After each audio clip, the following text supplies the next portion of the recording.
अस्सलाम वालेकुम, क्या हाल है। मैं नवीन न्याजी। ड्राइवर्स के लिए बहुत ज़्यादा इनामात दिए गए। उन ड्राइवर्स को खाना काबा के अंदर एक तो उम्र की इजाज़त दी गई, फिर खाना काबा के अंदर जाने की भी इजाज़त दी गई, जो बहुत बड़ी सादत है।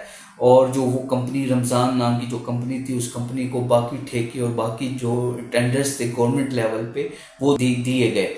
तो इस तरह ये एक पाकिस्तानी अवाम के लिए, पाकिस्तानी जो हुनरमंद है, पाकिस्तान के जो लोग हैं, उनके लिए बहुत खुशी की बात है कि दुनिया की 100 बड़ी कंपनी जो टास्क अचीव नहीं कर सकी, वो पाकिस्तानी ड्राइवर ने टास्क अचीव किया और इस टास्क को कंप्लीट किया।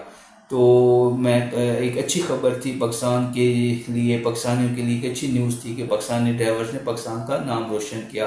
वो जो ड्राइवर है उसका इंटरव्यू भी मैं इस वीडियो में ऐड कर देता हूँ, ताकि वो जो अपने ख्यालात का इज़हार कर रहा है वो आप तक पहुँच सके। बहुत शुक्रिया। उम्मीद करता हूँ आपको ये वीडियो पसंद आई होगी और मेरा चैनल सब्सक्राइब करें, वीडियोस को लाइक करें, ताकि मैं अच्छी से अच्छी वीडियोस, इंफॉर्मेटिव वीडियोस, सियासत से हट के आता है कि आज सियासत का दिन है और पॉलिटिकल बहुत बड़ी गहमा गहमी हो रही है, लाहौर में जलसा हो रहा है पीटीआई का, उस पर मैं वीडियो बाद में बनाऊंगा। लेकिन ये एक इंफॉर्मेटिव वीडियो थी, वो मैंने आप तक पहुँचाई।